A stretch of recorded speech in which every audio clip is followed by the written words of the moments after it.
Hello दोस्तों, इस video में हम कक्षा 10 गणित के तीसरे चैप्टर दो चर वाले रैखिक समीकरण युग्म इसकी प्रश्नावली 3.2 करेंगे। यह है प्रश्नावली 3.2 और ये जो क्वेश्चन है इसमें ये क्वेश्चंस आधारित हैं प्रतिस्थापन विधि से हल करने में। तो जहाँ भी आप ये देख रहे हैं समीकरण युग्म जो भी आप देख रहे हैं इन सब को हम हल करेंगे प्रतिस्थापन विधि से। ओके, तो one by one in questions को करते हैं। पहला क्वेश्चन है निम्न रैखिक समीकरण युग्म को प्रतिस्थापन विधि से हल कीजिए। तो फर्स्ट पार्ट है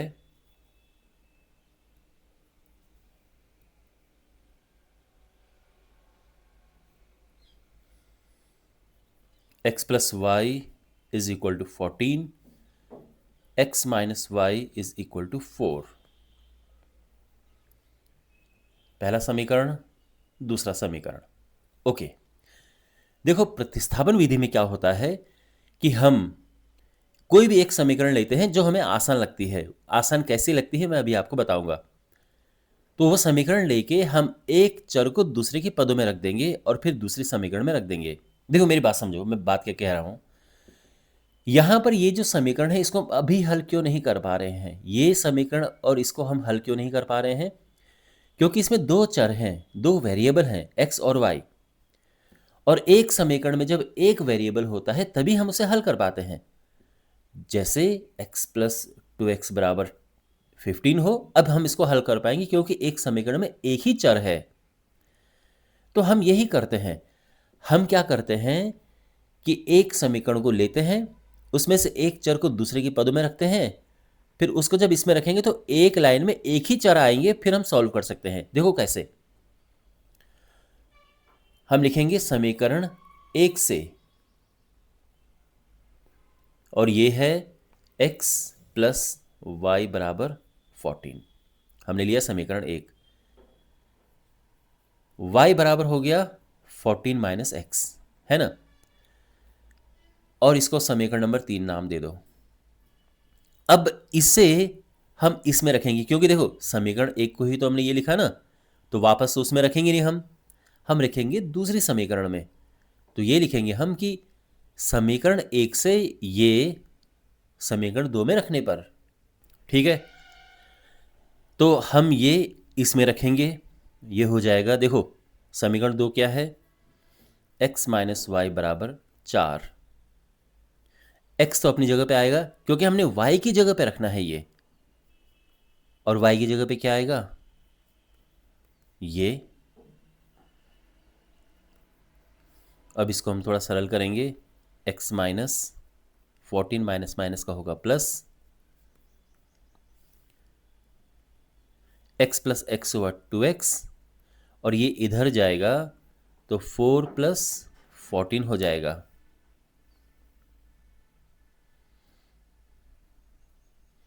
तो यानी 2x कितना है, 2x है 18, और यहां से x आ जाएगा 18/2 यानी 9।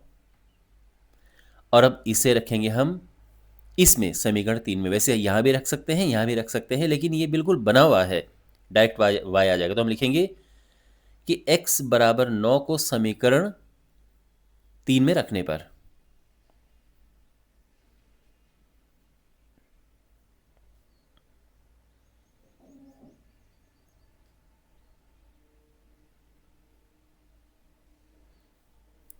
तो ये क्या हो जाएगा। देखो समीकरण 3 है y बराबर 14 माइनस एक्स, x है 9, तो माइनस करेंगे 5 आ जाएगा, है ना। तो इसीलिए x बराबर है 9, y बराबर है 5, और ये आया है इसका आंसर। आप चाहो तो क्रॉस चेक कर सकते हो, x 9 y 5 रखे, 9 प्लस 5 हुआ 14, और 9 में से 5 गया 4, यानी सही है। यहाँ पर हमने जो लिखा है रखने पर, इसकी जगह पे हम लिख सकते हैं प्रतिस्थापित करने पर।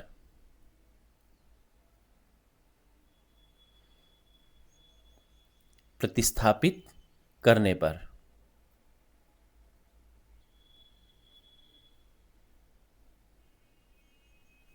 ठीक है।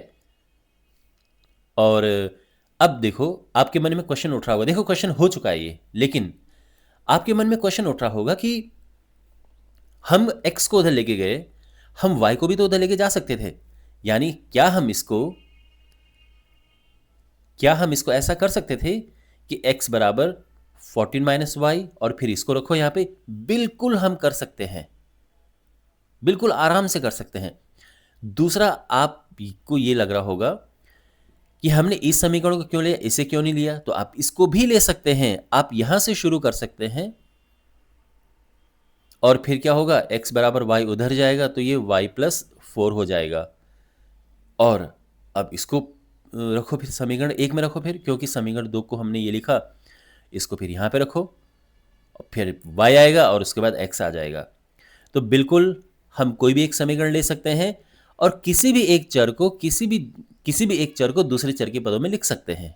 तो x को y के पदों में लिख सकते हैं या y को x के पदों में लिख सकते हैं। बस हमको ये देखना है कि जो हम यहाँ पे समीकरण ले रहे हैं और जो हम इधर उधर कर रहे हैं सबसे आसान हो। ओके, अब अगला क्वेश्चन आप देखेंगे तो आपको और समझ आएगा कि मैं क्या बात कर रहा हूँ, सबसे आसान हो, ये क्या बात है। तो अब सेकंड क्वेश्चन देखो, सेकंड क्वेश्चन मतलब सेकंड पार्ट, फर्स्ट पार्ट हो चुका है, सेकंड पार्ट। तो इनको हमने नाम दे दिया है समीकरण 1, समीकरण 2। ओके, अब यहाँ पे देखो सबसे पहले तो ये है कि समीकरण 1 अपना ठीक ठाक है, समीकरण 2 में थोड़ा सा इस तरह से है। तो अगर हम इसको सिंपल कर दें तो सही रहेगा, इजी रहेगा, ठीक है ना। तो एक काम करते हैं, समीकरण 2 को पहले ठीक ठाक कर लेते हैं। तो समीकरण 2 है s/3। ठीक ठाक का मतलब ये है कि ये भिन्न में इस तरह से ना हो ताकि आगे प्रॉब्लम ना हो हमें। इनका आपस में गुणा करो, इसका यहाँ गुणा, इसका यहाँ गुणा। अब ये हुआ 2s प्लस 3t बराबर 6×6 = 36, ठीक है। और ये समीकरण 3 हमारी आ गई है, मतलब इसको हमने ये बना दिया है। अब आप फोकस करो कि आपके पास ये समीकरण है और ये समीकरण है, इसको हमने ये बना दिया है एक सीधी सादी सी समीकरण। फिर वही प्रक्रिया हम दोहराएंगे कि हम लेंगे क्या, समीकरण 1 से। देखो यहां पे क्या है, जैसे मैंने कहा कि हमारे पास अब एक समीकरण ये है और एक समीकरण ये है, इनको हमने हल करना है, ठीक है। क्योंकि समीकरण 2 को हमने ये लिख दिया है, तो यहां पे हम लिखेंगे समीकरण 1 से, क्योंकि समीकरण 3 को लेना यानी ये वाली जो समीकरण है इसको लेना थोड़ा मुश्किल काम है। मतलब अगर हमने ये लिया तो s को t के पदों में लिखना या t को s के पदों में लिखना, ये इसमें थोड़ा मुश्किल होगा इसके कंपैरिजन में, इसकी तुलना में। यहाँ पे क्या है, फर्स्ट क्लास अपना s - t = 3 और s बराबर t गया उधर, माइनस था यहाँ पे प्लस हो गया t + 3। इसको समीकरण नंबर 4 नाम दे दो। अब हमने क्या किया, यहाँ पे हमने एक चर को दूसरे चर के पदों में लिख दिया है। अब हम s बराबर ये इसमें प्रतिस्थापित करेंगे, तो ये हो गया, ठीक है। समीकरण 3 से इसको हम समीकरण 4 में ये जो था इसको हम समीकरण 3 में रखेंगे। 3 में क्यों रखा हमने, क्योंकि समीकरण 2 को ही हमने ये कर दिया, ठीक है ना। ये है 2s प्लस 3t बराबर 36। अब यहां पर हमने क्या करना है, s की जगह पे रखना है t + 3, ये s की जगह पे ये।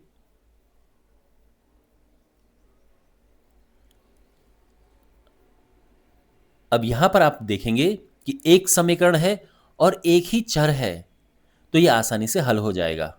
तो इसी वजह से, इसीलिए हम प्रतिस्थापन विधि यूज करते हैं कि एक लाइन में एक ही चर हमें मिले।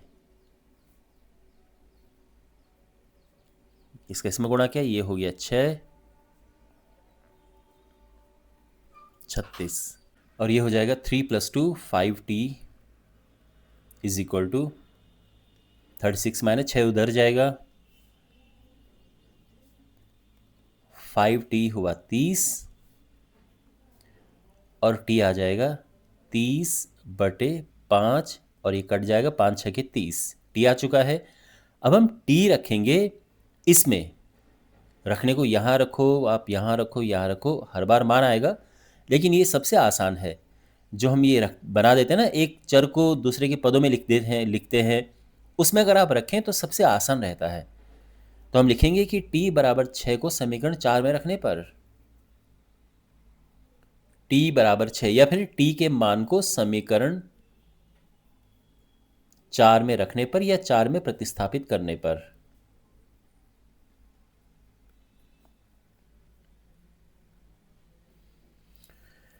समीकरण 4 हमारे पास है s बराबर t प्लस 3।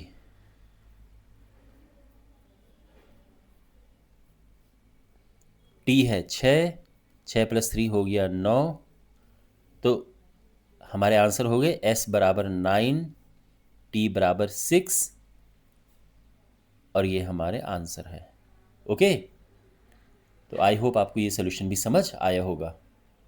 यहाँ पे मैं आपको फिर बता दूं कि जैसे हमारे पास एक समीकरण ये और एक समीकरण ये, दो समीकरण ये आ गई थी ना, क्योंकि इसको हमने सिंप्लीफाई करके सरल करके लिख दिया था। तो यहाँ पे हम इन दोनों में से कोई भी एक ले सकते थे। हम इसे भी ले सकते थे कि 2s प्लस 3t को 36 लिखो, फिर s को चाहे t के पदों में लिखो या t को s के पदों में। अगर मैं लिखूं t को s के पदों में, ये उधर जाएगा, फिर 3 नीचे जाएगा, तो सोचो ये हमारे पास हो जाता, और फिर इसको हम दूसरे इस समीकरण में रखते, समीकरण नंबर 1 में, तो कितनी मुश्किल कैलकुलेशन होती। तो ऐसा नहीं है कि हमने केवल समीकरण एक ही लेना है, कोई भी समीकरण ले सकते हैं। लेकिन यहाँ पे इजी क्या था कि यहाँ पर जो हमने किया, ठीक है, एस को टी के पदों में लिखो, आराम से, कोई अपॉन वाली बात कोई नहीं आई, और आराम से आ गया। अब अगला क्वेश्चन करते हैं। अब हमारे पास ये है, ये समीकरण नंबर 1, समीकरण नंबर 2। अब यहाँ पर किसको किसके पदों में लिखना आसान रहेगा। यहाँ पर अगर हम देखें तो y को उधर लेके जाए तो फिर 3 को नीचे लेके जाना पड़ेगा। यानी अगर आप ये सोचें कि चलो y को उधर लेके जाते हैं, तो फिर x हो जाएगा y प्लस 3/3। ओके, जबकि बिना अपॉन में हुए काम बन सकता है। कैसे, इसको कैसे, देखो, हम लिखेंगे समीकरण 1 से, तो हमारे पास समीकरण 1 है 3x minus Y is equal to 3। अब देखो, इधर इसे उधर लेके जाओ, माइनस वाई बराबर 3 माइनस 3x। अब एक काम करो, बिकॉज यहाँ पे माइनस नहीं होना चाहिए, तो इन सब के चिन्ह बदलो। तो ये हो गया, ये प्लस हो गया, यहाँ पर ये माइनस का प्लस हो गया, और ये प्लस का माइनस हो गया। समझ गए आप। तो हमने इसको ये लिख दिया है, और अब देखो, एक चर को दूसरे के पदों में लिख दिया, और कोई भिन्न वाला यहाँ पर सिचुएशन नहीं आई है, जो कि अच्छी बात है। देखो, कभी कभार तो मजबूरी होती है कि कुछ और कर ही नहीं सकते, भिन्न आएगा ही आएगा, जैसे आगे आपको क्वेश्चंस में दिखेगा, वो अलग बात है। लेकिन अगर हम ऐसा लिख सकें कि भिन्नी वाली सिचुएशन ना आए, तो उसको अब देख लो, उसको लेना चाहिए हमें। अब हम इसे रखेंगे इसमें, समीकरण 3 से y बराबर ये समीकरण 2 में प्रतिस्थापित करने पर, 2 में करना है, ठीक है, प्रतिस्थापित, क्योंकि एक को ही तो हमने चेंज करके ये लिखा है, वापस एक में नहीं रखेंगे हम। तो समीकरण 3 से ये समीकरण 2 में प्रतिस्थापित करने पर समीकरण 2 हमारे पास है 9x माइनस 3y बराबर 9। तो ये एज इट इज़ लिखेंगे, और ये जो 3y है, y की जगह पे हमने लिखना है ये 3x माइनस 3 बराबर 9। ओके,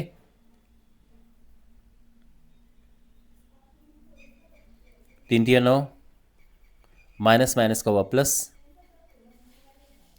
और अब देखें 9x से 9x कट गया, और हमारे पास आ गया है 9 इज इक्वल टू 9। x तो है ही नहीं, तो x तो निकल ही नहीं पा रहा है, 9 बराबर 9 आ गया है।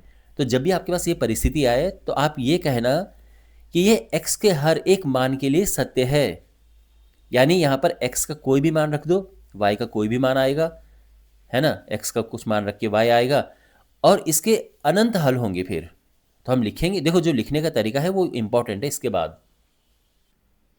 तो हम ऐसा लिखेंगे, देखो यहाँ तक तो समझ गए आप कि ये जो है 9 बराबर 9 एक्स के हर एक मान के लिए सत्य है। एक्स कुछ भी रखो 9 बराबर 9 ही होगा हमेशा। इसीलिए दिए समीकरण युग्म, यानी जो क्वेश्चन में समीकरण युग्म दिया है, इसके अपरिमित रूप से अनेक हल हैं, जिन्हें देखो आगे समझिए आप, जिन्हें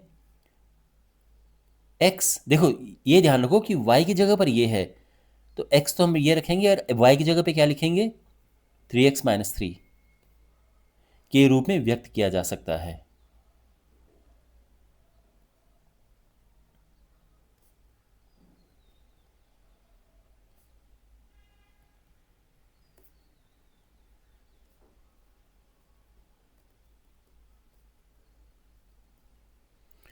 जहां x कोई वास्तविक संख्या है। ये लिखो, अच्छी बात है, ना लिखो कोई बात नहीं है वैसे, पर जहां x कोई वास्तविक संख्या है।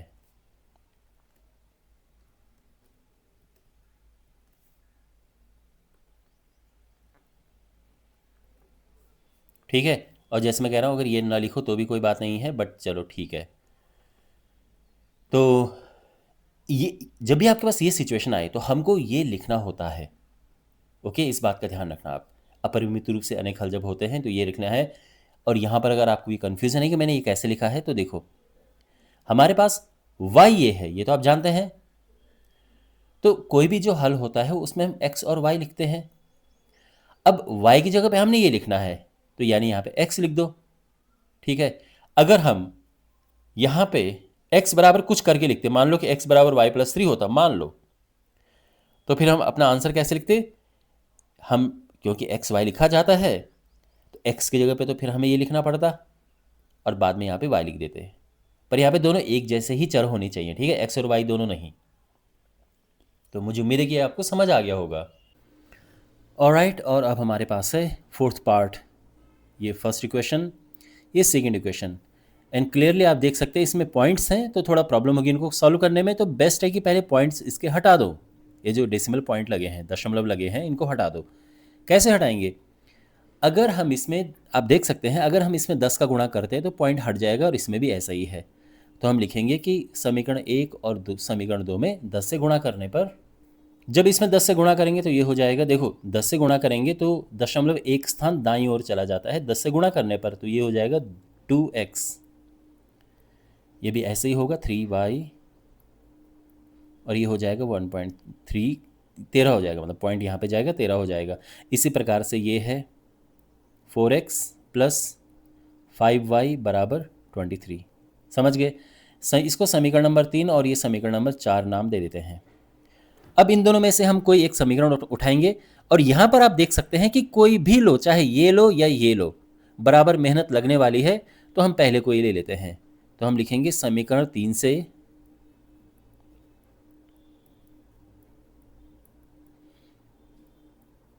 2x प्लस 3y बराबर 13। तो अब इधर इसको इसे इधर लेके जाओ या फिर इसे इधर लेके जाओ, वही जैसे मैंने कहा बराबर की मेहनत है, तो किसी को भी लेके जा सकते हैं। y हो जाएगा 13 माइनस 2x अपॉन 3। ये हो गया समीकरण नंबर 5। यहाँ तक ठीक है, ओके। और अगर आप आराम से देख सकते हैं कि अगर हम ये समीकरण लेते और फिर इसे इस तरफ लेके जाते तो बात वही है, बराबर की मेहनत लगती, ठीक है। अब हम लिखेंगे कि समीकरण 5 से ये समीकरण किस में, 4 में प्रतिस्थापित करने पर, क्योंकि इसको तो हमने ये किया है ना, इसी को तो लेके हमने ये लिखा, तो इसको इस समीकरण में रखेंगे। तो हम इसे रखेंगे इस समीकरण में, तो ये है 4x plus 5y is equal to 23। तो ये तो ठीक है, और y की जगह पे हमने लिखना है 13 माइनस 2x बटे 3 बराबर 23। अच्छा, यहाँ पे एलसीएम लेंगे तो 3 सबके नीचे आ जाएगा, इसका इसमें गुणा होगा 4×3 = 12x, और 5 का इसमें गुणा होगा 13×5 = 65 माइनस 5×2 = 10, ये हुआ 23। यहाँ पे 12x में से 10x गया, बचा 2x प्लस 65, और इसका इधर गुणा हुआ तो 69। 2x = 69 - 65, और 2x बराबर हुआ 4, और यहाँ पे आ जाएगा x = 4/2 यानी 2। अब x बराबर 2 को हम रखेंगे किस में, इस समीकरण में, तो हम लिखेंगे कि x बराबर 2 समीकरण 5 में रखने पर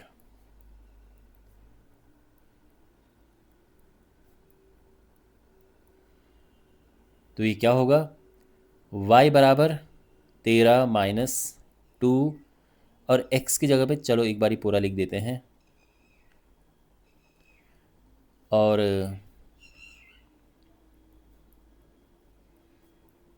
x2 है अपॉन 3, 13 - 2 दूने 4/3, ये हुआ 9/3, और 3×3 = 9। ठीक है, तो फाइनल आंसर हो जाएगा x बराबर 2, y बराबर 3, और ये आंसर आ चुके हैं। ठीक है, यहाँ पर ये जो लिखा है रखने पर, इसकी जगह पे अगर हम लिखें प्रतिस्थापित करने पर तो ज़्यादा सही लगेगा, प्रतिस्थापित करने पर, क्योंकि ये प्रतिस्थापन विधि है, तो इसीलिए प्रतिस्थापित करने पर ये ज़्यादा सही साउंड करेगा, क्योंकि विधि का नाम प्रतिस्थापन विधि है, तो ये शब्द अगर बीच में आए तो सही लगता है। ठीक है, खैर रखने पर भी गलत नहीं है, और ये हमारा आंसर आ चुका है। तो मुझे उम्मीद है कि आपको ये समझ आया होगा अच्छे से। अब हमारे पास है 5th पार्ट, समीकरण नंबर 1, समीकरण नंबर 2। ओके, तो यहाँ पर हम कोई भी एक समीकरण ले लेते हैं। चलो समीकरण नंबर 1 लेते हैं। वैसे समीकरण नंबर 2 लेना ज़्यादा सही है, क्योंकि यहाँ पर क्या है कि अगर हम इसको दूसरी ओर लेकर जाएंगे तो माइनस का प्रॉब्लम नहीं रहेगा। तो अगर हम यहाँ पर लिखें समीकरण 2 से, समीकरण 2 हमारे पास है, तो यहाँ पे √3x बराबर हुआ √8y, और x हो जाएगा क्या, √8y/√3, समीकरण नंबर 3। तो देखा आपने, माइनस का कोई टेंशन नहीं है। इसे हम अगर हम लेते तो यहाँ पे माइनस आ जाता, हालांकि प्रॉब्लम नहीं है, तब भी आ जाएगा, लेकिन ये ज़्यादा इजी है, तो ज़्यादा इजी जो है वो पाथ हम अपनाएंगे। अब हम इसे रखेंगे इसमें, तो हम लिखेंगे कि समीकरण 3 से, यहाँ पे लिख देते हैं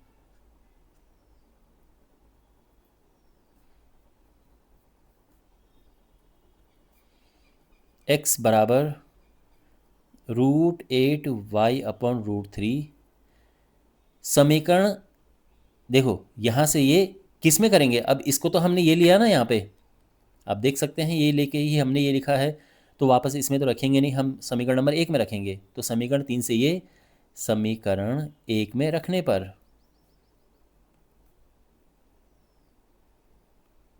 रखने पर की जगह पे क्या ज़्यादा बेटर शब्द है, प्रतिस्थापित करने पर।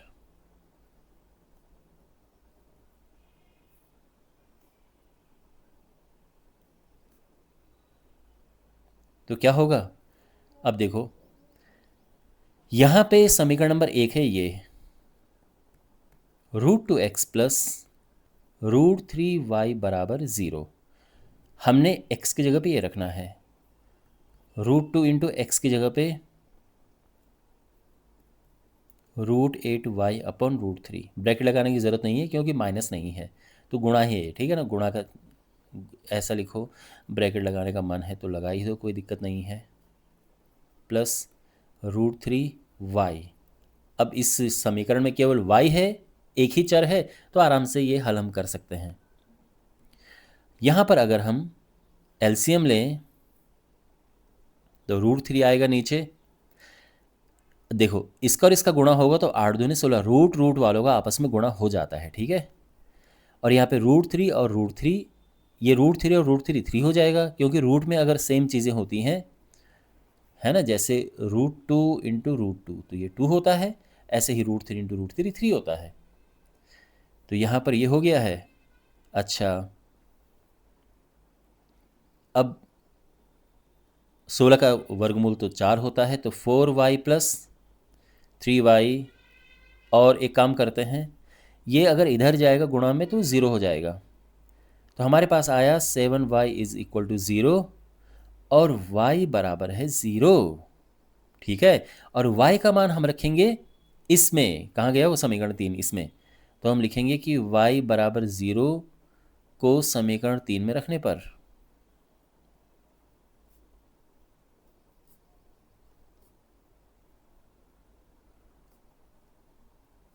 तो इसमें रखेंगे हम तो क्या होगा, x बराबर, देखो √8 इंटू वाई हो गया 0 अपॉन √3, है ना। y की जगह पे हमने 0 रखा और ये 0 आ गया है। तो कुल मिला के हमारे जो फाइनल आंसर है वो है x बराबर 0, y बराबर 0, ठीक है। और मैं आपको एक चीज़ बता देता हूँ, जब भी हमारे पास केवल x और y में पद हो और अचर पद नहीं हो तो हमेशा आंसर 0 0 आता है। मान लो कि कोई क्वेश्चन है 2x प्लस 3y बराबर 0, 8x माइनस 11y बराबर 0, इसका आंसर क्या होगा, 0 0 x 0 y 0। तो जब भी हमारे पास केवल x और y के पद हैं लेकिन अचर पद नहीं हो तो उसका जो हल होता है वो 0 0 होता है, ठीक है। चलो, आई होप आपको इस सोल्यूशन भी समझ आ गया होगा। अब हमारे पास है सिक्स्थ पार्ट, छठा पार्ट। देखो समीकरण नंबर 1, समीकरण नंबर 2 हमने इसको नाम दे दिया है, लेकिन आप यहाँ पर देखेंगे कि दोनों में भिन्न है ना, अपॉन में ये चीज़ें हैं। तो हम इनको सिंपल समीकरणों में बदलेंगे जिसमें ऐसा भिन्न वाली चीज़ें ना हो। तो एक एक करके लेते हैं। तो सबसे पहले समीकरण 1, ये है 3x upon 2 minus 5y upon 3 is equal to -2। LCM लेंगे, इनका आपस में गुणा करो, मतलब एलसीएम 6 होता है इनका, ठीक है ना। तो सिंपल तरीका है कि इनका आपस में गुणा करो, इसका इधर और इसका इधर। अब यहाँ पे ये हुआ 9x माइनस 10y, और ये क्रॉस मल्टीप्लाई होगा, 6 दूने 12, और ये है समीकरण नंबर 3। ओके। अच्छा, अब इसको तो हमने ठीक कर दिया है पहली वाली समीकरण को। अब इसको देखो, x upon 3 plus y upon 2 is equal to 13 upon 6। तो यहाँ पे एलसीएम लेंगे। अच्छा, यहाँ पे लिखना है समीकरण 2, ठीक है। तो इनका गुणा किया, इसका इधर, इसका इधर, 6 से 6 कट गया, और ये समीकरण आ गई है 2x plus 3y is equal to 13। ये समीकरण नंबर 4 है। तो जो शुरू में हमारे पास ये दो समीकरण थी, अब हमने इनको इन दो समीकरणों में बदल दिया है, एक ये है और एक ये है। अब हमने इन्हें सॉल्व करना है, इन्हें हल करना है। ओके। तो यहाँ पर हम अब कोई भी एक समीकरण लेंगे, उसमें एक चर को दूसरे चर के पदों में रखेंगे और फिर दूसरे समीकरण में पुट कर देंगे। दोनों में मेहनत लगेगी, ऐसा तो है नहीं कि कोई अकेला हो जैसे ये है, इस तरह का तो कुछ है नहीं। तो आगे करेंगे, थोड़ा अपॉन में आएगा, लेकिन इसमें छोटी छोटी संख्याएं हैं, इसमें थोड़ा बड़ी संख्याएं हैं, तो ये वाला ले लेते हैं। तो यहाँ पर है, हम लिखेंगे कि समीकरण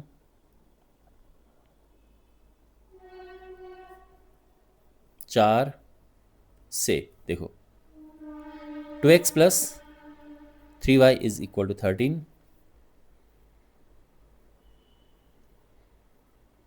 3y हो जाएगा 13 माइनस 2x, और y हो जाएगा 13 माइनस 2x अपॉन 3, ठीक है। तो आई थिंक ये यहाँ तक समझ आ गया होगा कि हमने हमने y को x के पदों में लिखा है। ये होगी हमारी समीकरण नंबर 5।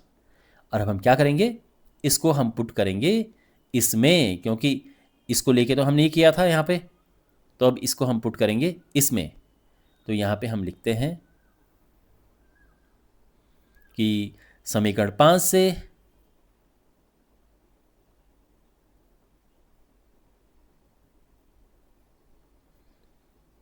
y बराबर 13 माइनस 2x अपॉन 3, ठीक है ना।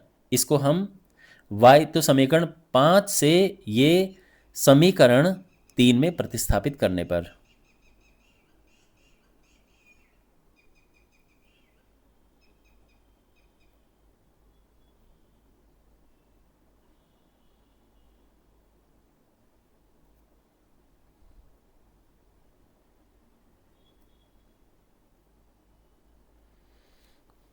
ठीक है, समीकरण 3 में प्रतिस्थापित करेंगे।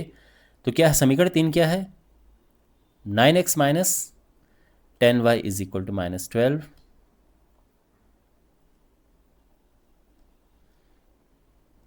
y की जगह पे हमने रखना है ये 13 माइनस 2x अपॉन 3 बराबर -12।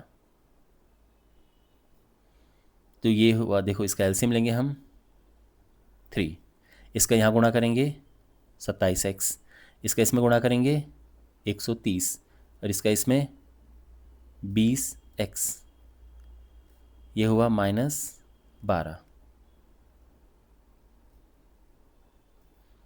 ठीक, 27 + 20 हो गया 47 माइनस 130, इसका यहाँ गुणा करेंगे 12 × 36,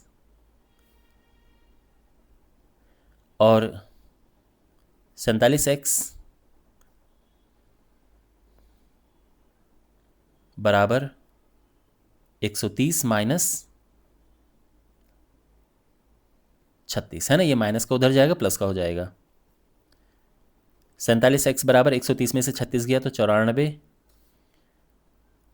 और x हो जाएगा 94/47, और ये 2 बार कटेगा तो x 2 आ गया है।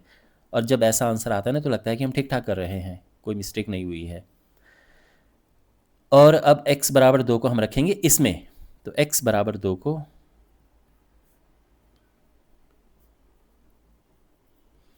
समीकरण 5 में रखने पर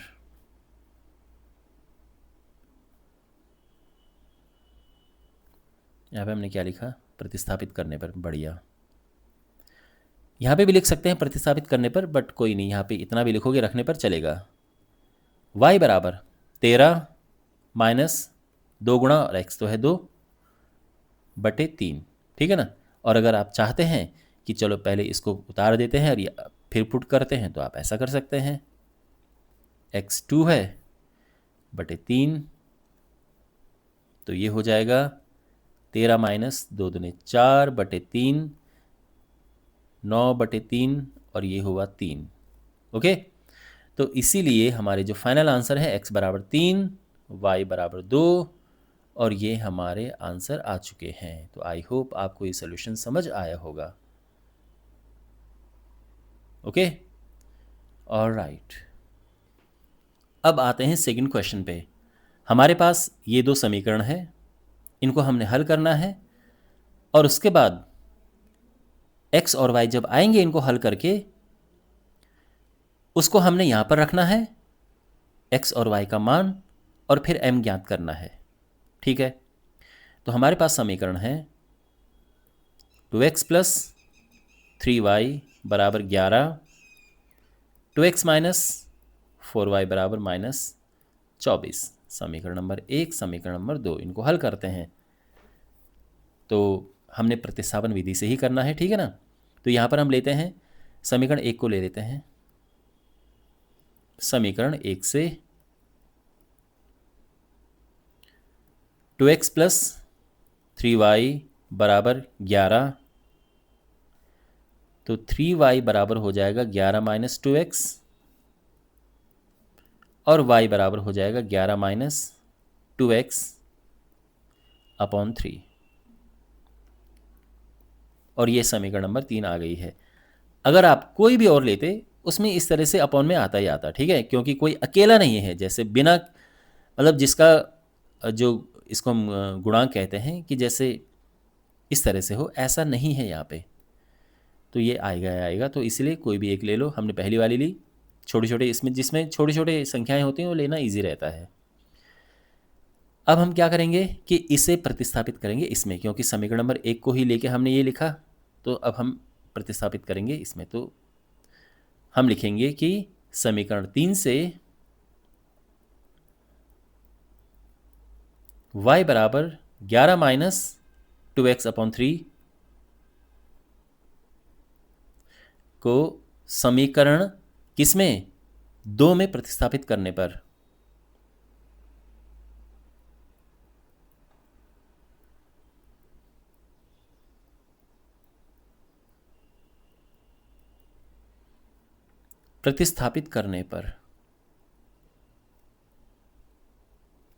ठीक है। तो ये हमने समीकरण 2 में रखेंगे हम। तो पहले तो पूरा लिख देते हैं, 2x minus 4y is equal to minus 24। और अब देखो x एज इट इज़ आएगा, बिकॉज y को रखना है हमने।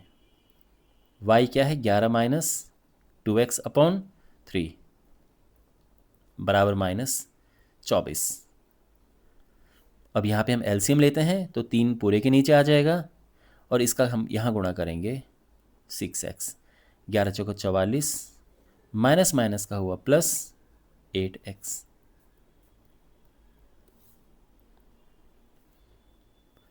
और ये हुआ 8 और 6 14x माइनस 44 बराबर 24 तियाँ 72, 44x बराबर, ये इधर जाएगा तो माइनस का प्लस हो जाएगा, माइनस 72। 14x बराबर, भी माइनस करेंगे क्या होगा, 12 में से 4 गया 8, और 6 में से 4 गया 2, माइनस का साइन आएगा। x बराबर माइनस 28/14, 14 ने 28, तो ये है -2, x -2 आ गया है। और इसको हम रखेंगे समीकरण 3 में। तो x बराबर -2 को समीकरण 3 में रखने पर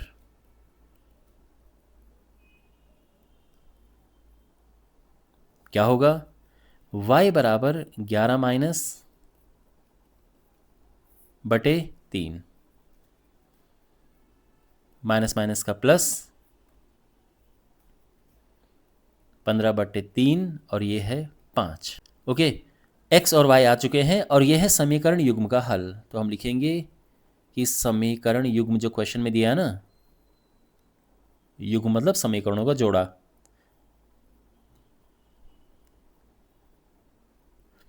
तो ये क्या है, x बराबर -2, y बराबर 5। लेकिन ये हमारा फाइनल हल नहीं है, हमने इसको इसमें रखना है, x और y के मान को y बराबर mx प्लस 3 में रखने पर।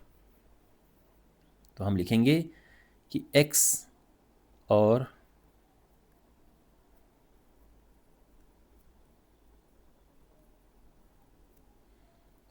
y बराबर mx प्लस 3 में रखने पर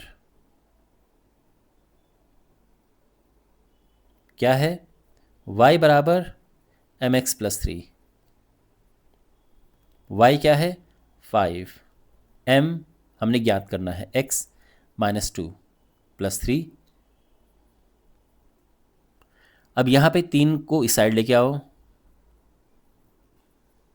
ये तो फिर -2m हो जाएगा। तो 2 इज इक्वल टू -2m, और m हो जाएगा क्या, 2/-2, यानी -1। ठीक है, तो हम अपने फाइनल आंसर जब लिखेंगे तो हम लिख सकते हैं कि x बराबर क्या है, -2, y बराबर 5, और m जो हमारा आया है वो है -1, और ये हमारा आंसर है। इस तरह से क्वेश्चन सॉल्व होगा। आई होप आपको समझ आया होगा। ओके, और अब हमारे पास है क्वेश्चन नंबर 3। यहाँ पे आप देख सकते हैं ये कथन दिए गए हैं जिनको वर्ड प्रॉब्लम्स कहते हैं, यानी पहले हमने समीकरण बनाने हैं और उसके बाद समीकरणों को प्रतिस्थापन विधि से हल करना है। तो एक एक करके इन्हें करते हैं। पहला है, दो संख्याओं का अंतर 26 है और एक संख्या दूसरी संख्या की 3 गुनी है, उन्हें ज्ञात कीजिए। तो हमेशा मतलब ये जो सभी प्रश्न हैं ये कथन वाले, इनमें हम x और y लेंगे, ठीक है। तो दो संख्याओं की बात की है तो हम लिखेंगे कि माना एक संख्या x है और दूसरी संख्या y है, ठीक। तो प्रश्नानुसार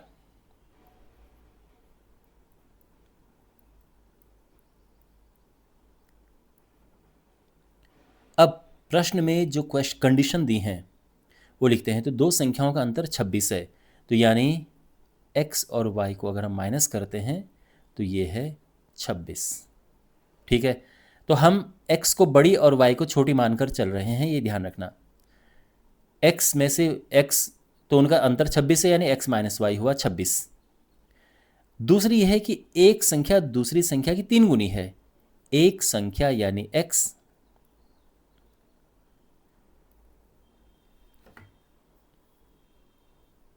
बराबर 3y। तो दो संख्याओं का अंतर 26 है, उसके हिसाब से हमने ये लिखा। एक संख्या दूसरी संख्या की 3 गुनी, उसके हिसाब से हमने ये लिखा।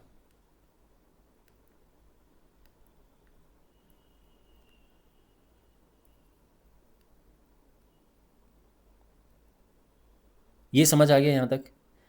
ये है हमारी समीकरण नंबर 1 और ये है समीकरण नंबर 2 और हमने इन्हें हल करना है। तो ये तो देखो बहुत बढ़िया हो रखा है कि इधर उधर करने की ज़रूरत नहीं है, सीधा इसको हम इसमें प्रतिस्थापित करेंगे। तो हम लिखेंगे कि समीकरण 2 से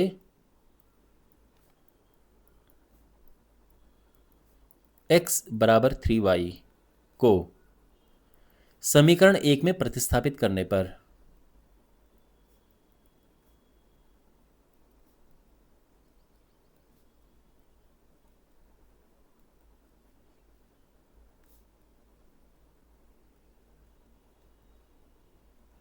ठीक है। ध्यान रखना इधर उधर करने की ज़रूरत नहीं पड़ी हमें, क्योंकि एक चर दूसरे चर की पदों में पहले से ही है यहाँ पे। तो समीकरण 1 हमारे पास है x माइनस वाई बराबर 26। हमने क्या किया, x की जगह पर रखना है ये, ठीक है। तो ये हो गया 2y यानी 3y में से 1y गया, 2y बचा 26 और y हो गया 26/2 यानी 13। ओके, अब हम यहाँ पर लिखेंगे कि y बराबर 13 को इसमें रखेंगे हम समीकरण 2 में।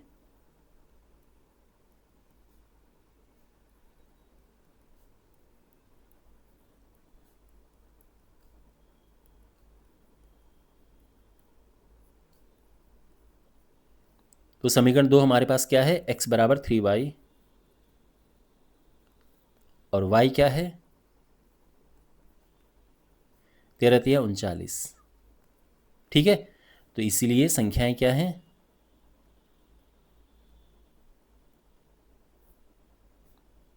एक तो है 39 और दूसरी है 13 और ये हमारा आंसर आ चुका है। तो आप देख सकते हो उनका अंतर जो है माइनस करोगे तो 26 आएगा, है ना। अंतर 26 है और ये इसका 3 गुना है, 13×3 = 39 होता है। तो आप क्रॉस चेक भी कर सकते हैं, ठीक है, बाद में। और इस तरह से ये पता कर सकते हैं कि जो निकाला है हमने क्या सचमुच ये सही है कि नहीं है। तो अगर आप क्रॉस चेक करते हैं तो अच्छी बात है। अब सेकंड पार्ट करते हैं। दो संपूरक कोणों में बड़ा कोण छोटे कोण से 18 डिग्री 18 अंश अधिक है, उन्हें ज्ञात कीजिए। तो शुरुआत हम करेंगे कि माना कोण x और y हैं और फिर लिखेंगे प्रश्नानुसार और यहाँ पे हम समीकरण बनाएंगे। तो क्योंकि संपूरक कोण है, संपूरक कोण क्या होता है, जब दो कोणों का योग 180 अंश होता है तो उनको संपूरक कोण कहते हैं। यहाँ पे हम लिख सकते हैं संपूरक कोण। इतना लिखना पर्याप्त है ये बताने के लिए कि उनका योग 180 अंश होता है। और ये हमारा एक समीकरण नंबर 1 हो गया है, ठीक है। फिर क्या है, बड़ा कोण। तो मानो कि x बड़ा है, बड़ा कोण जो है वो कितना है, छोटे कोण से 18 अंश अधिक है। बड़ा कोण छोटे कोण से 18 अंश अधिक है। ये दूसरी समीकरण हो गई।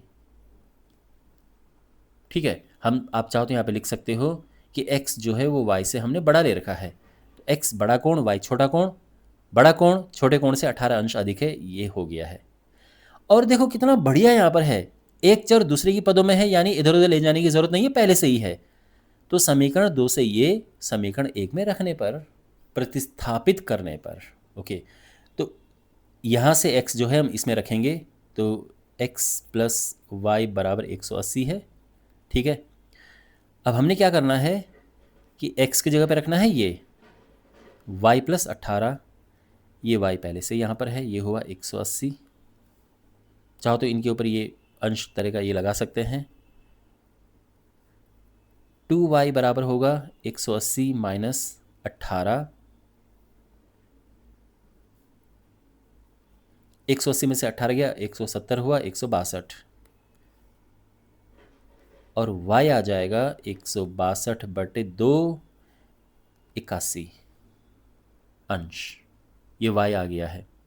और अब हम क्या करेंगे कि y के मान को समीकरण 2 में रखने पर, ठीक है, y के मान को समीकरण 2 में रखने पर, समीकरण 2 में क्यों रखा, क्योंकि जो x है मतलब ये y है पहले से इस तरफ है, डायरेक्ट आ जाएगा, रखने को हम समीकरण 1 में भी रख सकते हैं, लेकिन क्योंकि y आ चुका है, इसको इसमें रखना आसान होगा, क्योंकि बिल्कुल ये इस तरफ है, x बराबर y प्लस 18, डायरेक्ट रख देंगे यहाँ पे, आराम से आ जाएगा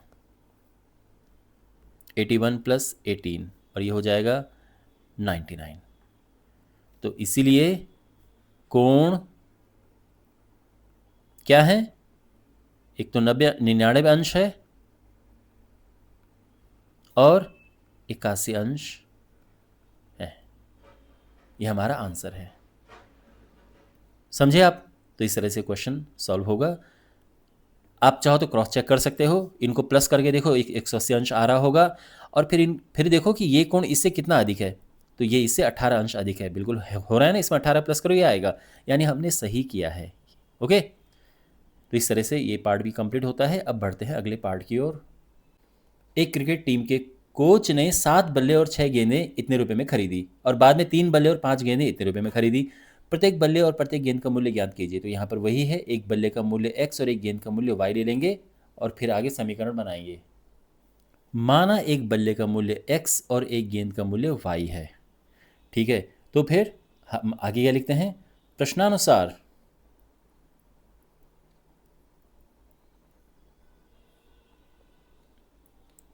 अब देखो यहाँ पे 7 बल्ले और 6 गेंदें इतने रुपए में हैं। 7 बल्ले यानी 7x, 6 गेंदें यानी 6y, एक गेंद का मूल्य y रुपए है, और ये कितना हुआ 3800। ये बनी पहली समीकरण। फिर 3 बल्ले यानी 3x और 5 गेंदें यानी 5y, ये है 1750, ये बनी दूसरी समीकरण। और अब हमने इन समीकरणों को हल करना है, तो हम क्या करेंगे, कोई एक समीकरण लेंगे, चलो दूसरी वाली ले लेते हैं। तो समीकरण 2 से कोई भी लेंगे, मेहनत बराबर करनी पड़ेगी, ठीक है ना, बस इसमें छोटी संख्याएं मुझे दिखती हैं जहां मैं वहां पे वो ले लेता हूं, क्योंकि हर बार क्या होगा कि यहाँ पे जब हम लेंगे, जैसे ये ले लिया हमने, तो यहाँ पे आ जाएगा 5y बराबर 1750 माइनस 3x, और y है 1750 माइनस 3x बटे 5, है ना। और ये हर बार होगा, आप चाहे कोई भी ले लो आप, तो इसीलिए मैंने ये ले लिया है, और ये समीकरण नंबर 3 इसको नाम दे देंगे। ठीक है यहाँ तक। अब हम क्या करेंगे कि इसे हम रखेंगे, देखो समीकरण 2 को लेके ही हमने ये लिखा है, तो है ना, समीकरण 2 को तो लिया था, तो अब हम इसको समीकरण 1 में रखेंगे। तो हम लिखेंगे कि समीकरण 3 से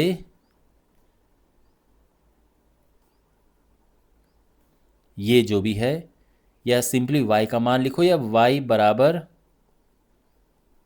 -3x अपॉन 5, किस में रखना है, समीकरण 1 में रखने पर, और रखने पर की जगह पे ज़्यादा बेटर क्या है, प्रतिस्थापित करने पर।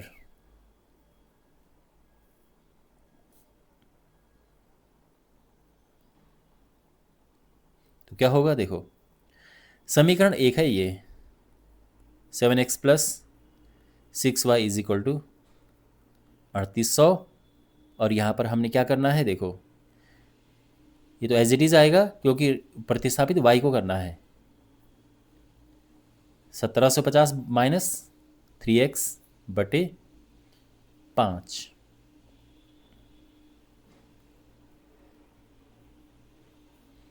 एलसीएम लेंगे, 5 पूरे के नीचे लिख देंगे, ठीक है। अब इसका गुणा इसमें करेंगे तो ये होगा 5 सत्ते 35x, 6 का गुणा इसमें करेंगे क्या आएगा, 0, 6 पचे 30, 3, 6 सत्ते 42, 3 45, 4 6 कम 6 4 10, 6 3 18, ठीक है। अब यहाँ पे 35 में से 18 गया तो कितना हुआ, 17, 17x है ना, प्लस 10500, और 5 का यहाँ गुणा करेंगे तो क्या होगा, ये आ जाएगा, ठीक है। 17x बराबर, इसको ले जाएंगे दूसरी साइड में, और ये होगा 17x बराबर, इसमें से इसको माइनस करेंगे कितना आएगा, 2 0 2 0, फिर 0 5, यानी 5, फिर ये 8 बचा 8, ये, और x आ जाएगा बटे 17, 17 पचे 85, ये आ गया है 500, ठीक है। ठीक ठाक नंबर मिला है। तो जब भी ऐसा नंबर आता है ना तो अक्सर ऐसा मतलब चांसेस है कि ये हम एकदम सही कर रहे हैं। और अब हम इसे रखेंगे किसमें, इसमें, तो हम लिखेंगे कि x का मान समीकरण 3 में प्रतिस्थापित करने पर या रखने पर, x का मान समीकरण 3 में रखने पर, ठीक है ना। समीकरण 3 है ये, तो इसमें हम रखेंगे x का मान, x है 500 अपॉन 5, तो ये होगा अपॉन 5। 1750 में से 1500 गया तो क्या बचा, 250, और ये आ जाएगा 50, y आ गया है 50, ओके। और x हमारे पास था 500, तो इसीलिए फाइनल जो अपना हम आंसर लिखेंगे, प्रत्येक बल्ले का मूल्य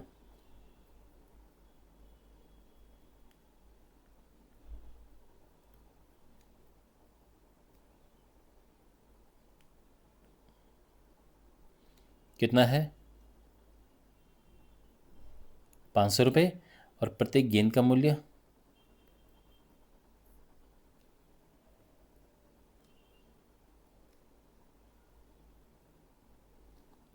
50 रुपये, ठीक। ये हमारे आंसर आ चुके हैं। आई होप आपको समझ आया होगा ये पूरा सोल्यूशन। अब बढ़ते हैं अगले सोल्यूशन की ओर। फोर्थ क्वेश्चन है, एक नगर में टैक्सी के भाड़े में एक नियत भाड़े के अतिरिक्त चली गई दूरी का भाड़ा सम्मिलित किया जाता है। 10 किलोमीटर दूरी के लिए भाड़ा इतना है, 15 किलोमीटर के लिए इतना है। नियत भाड़ा तथा प्रति किलोमीटर भाड़ा क्या है।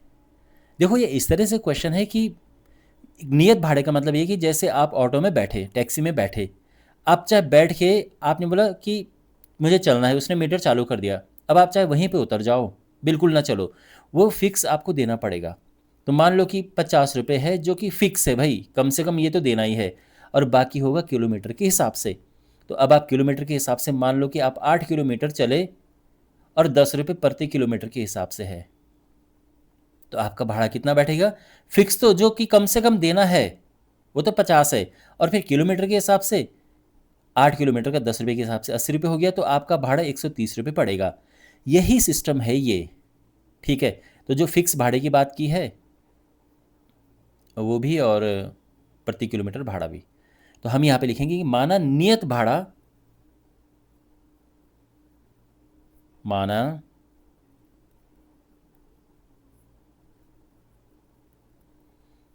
भाड़ा क्या है, x, और प्रति किलोमीटर भाड़ा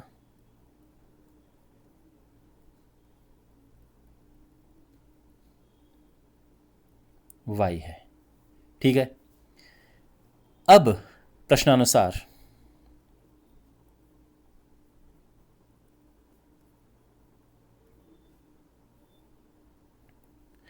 अब जो पहली कंडीशन है कि 10 किलोमीटर चलने के लिए भाड़ा 105 रुपये है, तो नियत तो लगेगा ही लगेगा, कम से कम ये तो लगेगा ही लगेगा।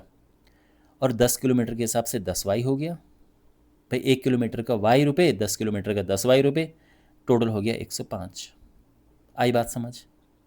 और 15 किलोमीटर के लिए 155 रुपये भाड़ा है, तो फिर वही बात है कि कम से कम तो x देना ही पड़ेगा, और फिर प्रति किलोमीटर के हिसाब से y, तो 15 किलोमीटर का हो गया 15 वाई, और ये है 155। ये हुई हमारी दूसरी समीकरण। अब हमने इन्हें हल करना है। ठीक है। तो यहाँ पे हम कोई एक समीकरण लेंगे, तो हम लिखेंगे कि समीकरण एक हमारे पास है, हमने इसको प्रतिस्थापन विधि से करना है। ठीक है, क्योंकि वही प्रश्नावली हम कर रहे हैं। एग्जाम में क्वेश्चन आएगा तो आप कोई भी विधि अपना सकते हैं, विलोपन विधि से भी ये क्वेश्चन बड़े प्यार से हो जाएगा, लेकिन वो आप आगे बढ़ेंगे। अब इसमें प्रतिस्थापन से है तो हम उसी से कर रहे हैं। इसको उधर लेके जाएंगे तो 105 माइनस 10y है ना, तो ये उधर ले जाने में समझदारी है। अगर आप x वहाँ लेके जाओगे, फिर 10 को नीचे लेके आओगे, तो बड़ा कॉम्प्लिकेटेड सा हो जाएगा। इसको समीकरण 3 नाम दे देते हैं। अब हम इसे किस में रखेंगे, इसमें रखेंगे, है ना, क्योंकि इसको तो हम ले चुके हैं, तो वापस इसमें नहीं रखेंगे, हम इसमें रखेंगे। तो हम लिखेंगे कि समीकरण 3 से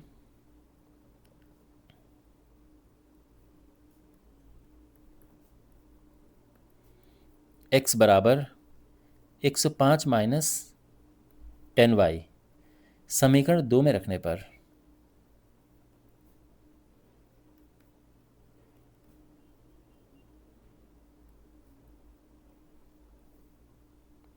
तो क्या होगा, समीकरण 2 हमारे पास है x प्लस 15y बराबर 155।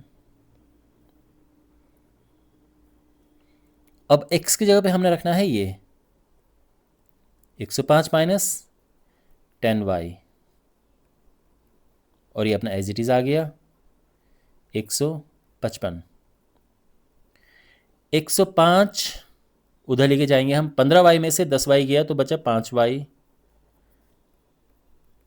और ये उधर जाएगा तो 105 माइनस करेंगे, ये हुआ 50, और y हो जाएगा 50/5 यानी 10। ठीक है। अब हम लिखेंगे कि y का मान इसमें रख देंगे, हम यहीं पे लिख देते हैं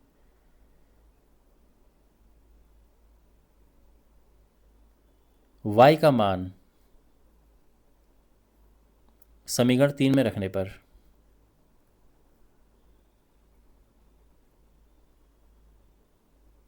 तो होगा x बराबर 105 माइनस 10y, y है 10, 10 गुणा 10 ये हुआ 100, और ये आ गया है 5। ठीक है। तो जो ये x क्या है, x हमने क्या लिया था, नियत भाड़ा 5 रुपये है, और प्रति किमी भाड़ा 10 रुपये है। ठीक है, तो हम यहाँ पे लिखेंगे, इसलिए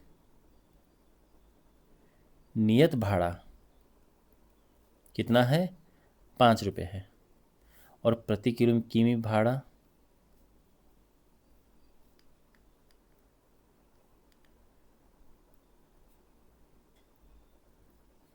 ये है 10 रुपये, और ये आंसर आ चुका है। अच्छा, एक बात है, अगर हमें क्रॉस चेक करना हो कि हमारा आंसर सही है कि नहीं है, तो देखें यहाँ पे ध्यान रखना, जो फिक्स भाड़ा है वो 5 रुपये है, और किलोमीटर के हिसाब से 10 रुपये है। तो 10 किलोमीटर जाने के लिए कितना, तो 5 रुपये तो देने ही देने पड़ेंगे। अब 1 किलोमीटर का 10 रुपये, तो 10 किलोमीटर का हो गया 10 गुणा 10 यानी 100 रुपये। 105 हो रहा है, बिल्कुल हो रहा है। अब दूसरी कंडीशन में देखो, 5 रुपये तो फिक्स भाड़ा 5 रुपये वो देना ही देना पड़ेगा, और 15 किलोमीटर का कितना होगा, 10 रुपये पर किलोमीटर के हिसाब से 150 रुपये। 155 बिल्कुल सही है, यानी हमारा आंसर सही है। तो आप ऐसे भी क्रॉस चेक कर सकते हैं, ठीक है, करना चाहिए आपको। अब हमारे पास है ये, यदि किसी भिन्न के अंश और हर दोनों में 2 जोड़ दिया जाए तो वह 9/11 हो जाती है, और अंश और हर दोनों में 3 जोड़ दिया जाए तो ये हो जाती है। भिन्न ज्ञात कीजिए, तो हम सीधा लिखेंगे कि माना भिन्न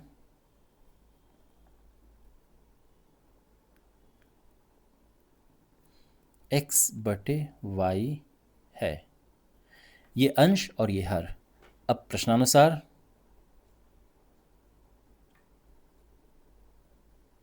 तो क्या क्वेश्चन में कंडीशन क्या है, ये अंश होता है, ये हर होता है, ठीक है। तो अंश और हर दोनों में दो जोड़ दिया जाए, तो इसमें 2 जोड़ा और हर में भी 2 जोड़ा, तो ये जो संख्या है, ये जो भिन्न है, ये हो जाती है 9/11। इसको थोड़ा सरल करते हैं, तो ये हो जाएगा 11x प्लस 22 बराबर 9y plus 18। 11x minus minus low या कोई बात नहीं, उसको वहीं रहने दो तो भी ठीक ही है, और ये उधर लेके जाएंगे हम तो क्या होगा, 18 में से 22 माइनस होगा, तो ये आ जाएगा, है ना। चाहे देखो, आप चाहे इसको इधर लेके आओ तो ये माइनस हो जाएगा, ऐसा नहीं भी लेके आओ तो भी चलेगा, ठीक है, चलो कोई नहीं, लेके आ जाते हैं। इसको समीकरण नंबर 1 नाम दे देते हैं, बढ़िया सिंपल सीधी सादी समीकरण। और अब दूसरी शर्त क्या है क्वेश्चन की, कि अगर दोनों में 3 जोड़ दिया जाए तो 5/6 हो जाती है, यानी अंश में भी 3 जोड़ना है और हर में भी 3 जोड़ना है, तो ये हो जाती है 5/6। क्रॉस मल्टीप्लाई करते हैं इसका, 6 कम 6, 6 3 18, 5 प्लस 15। इसको अगर इधर लेके आते हैं, वैसे मैं फिर कह रहा हूँ कि ऐसा लाने की ज़रूरत है नहीं, बट चलो, और ये उधर जाएगा तो -3 हो जाएगा। समीकरण नंबर 2। अब हमारे पास ये 2 समीकरण हैं। अब हमने एक समीकरण लेना है, उसमें एक को दूसरे के पदों में लिखना है और दूसरी समीकरण में पुट कर देंगे, जैसे हम करते ही हैं। समीकरण 2 से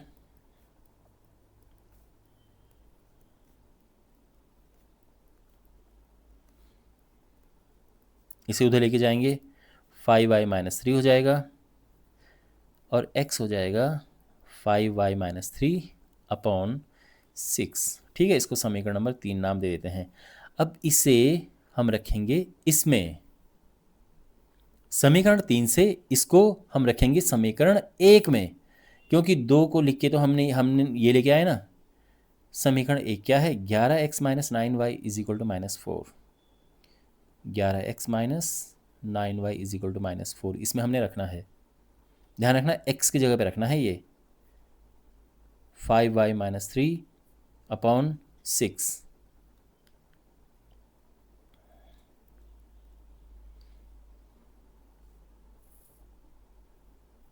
एलसीएम लिए 6 सबके नीचे आ जाएगा, 11 का इसमें गुणा करेंगे, 55y - 33, 6 नम 54, y बराबर है -4।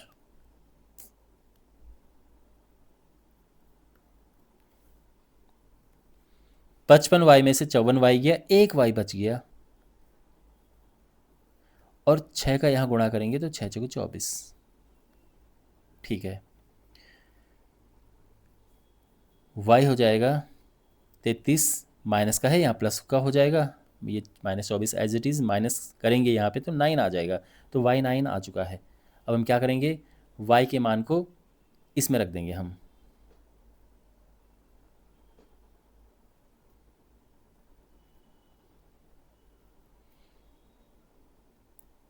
y के मान को समीकरण 3 में रखने पर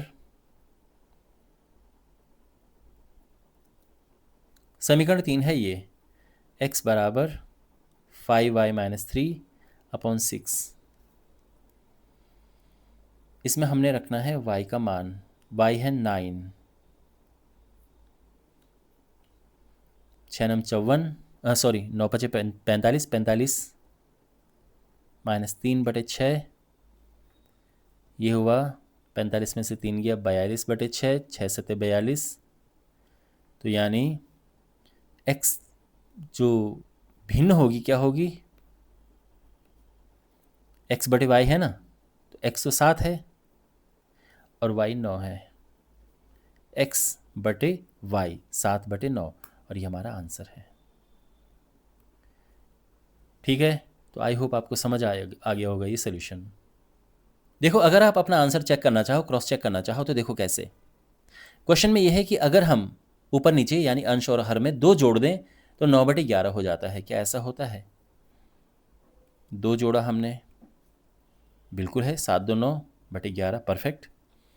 दूसरी है कि अगर हम 3 जोड़ दें तो ये हो जाता है 5/6।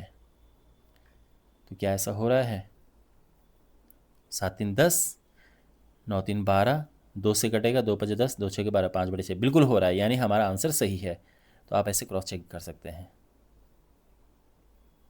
ठीक है, ऑलराइट, नेक्स्ट 6 पार्ट है, ये आयु संबंधी प्रश्न है। देखो 5 वर्ष बाद जैकब की आयु उसके पुत्र की आयु की 3 गुनी हो जाएगी। 5 वर्ष पूर्व जैकब की आयु उसके पुत्र की आयु की 7 गुनी थी। वर्तमान आयु क्या है? तो यहाँ पे 2 कैरेक्टर हैं, एक है जैकब और एक जैकब का पुत्र। तो वर्तमान आयु हम ये x ले लेंगे और ये y ले लेंगे। ठीक है, उसके बाद फिर हम समीकरण बनाएंगे। माना जैकब की वर्तमान आयु x और उसके पुत्र की वर्तमान आयु y है।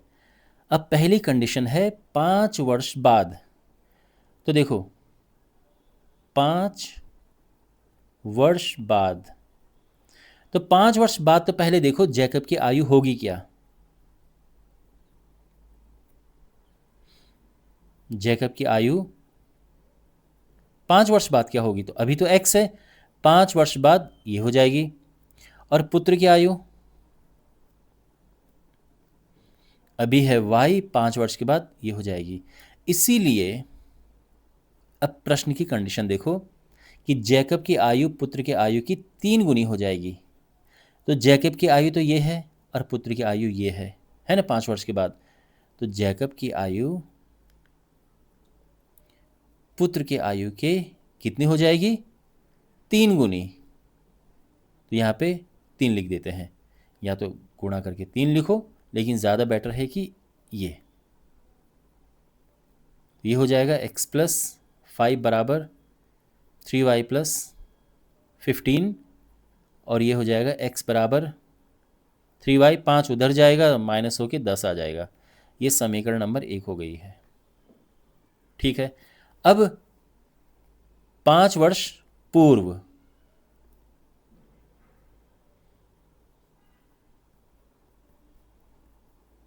पाँच वर्ष पूर्व की क्या कंडीशन है? तो जैकब की आयु क्या होगी 5 वर्ष पूर्व?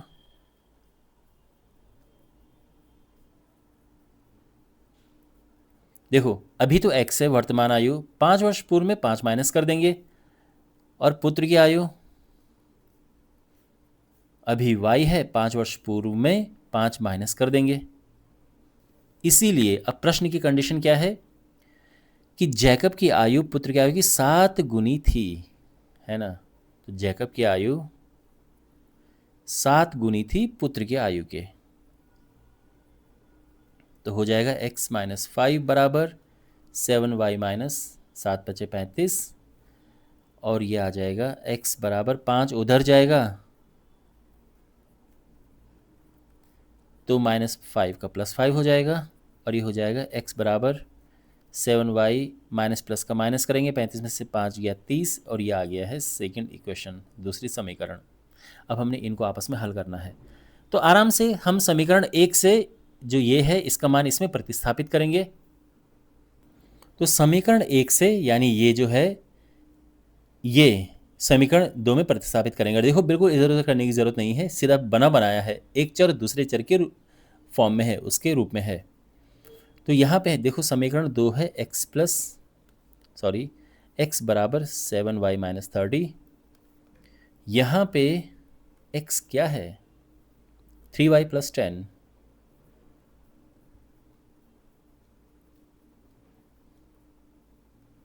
हो गया। अब y एक तरफ और बाकी एक तरफ,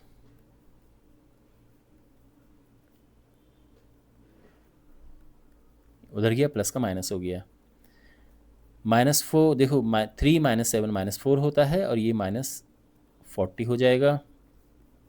y बराबर -40 अपन -4, ये आ जाएगा 10। ठीक है। और अब हम क्या करेंगे, y के मान को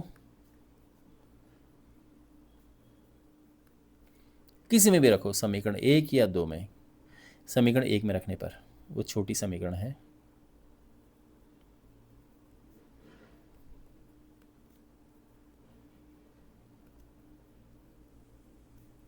छोटी समीकरण का मतलब है कि इसमें थोड़ा छोटी संख्याएं हैं तो कैलकुलेशन में आसानी रहेगी, इसीलिए, और कोई रीज़न नहीं है। x हो गया 3y प्लस 10, मतलब ये तो समीकरण है 3y प्लस 10। y है 10, तो ये होगा 30 प्लस 10 यानी 40। ठीक है।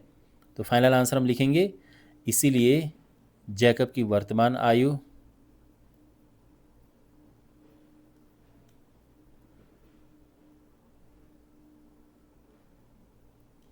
कितना है, 40 वर्ष।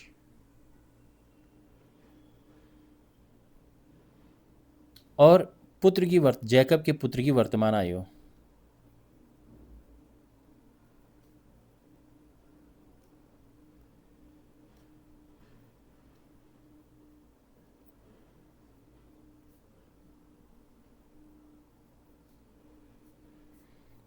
क्या है, जैकब के पुत्र की वर्तमान आयु y 10 वर्ष।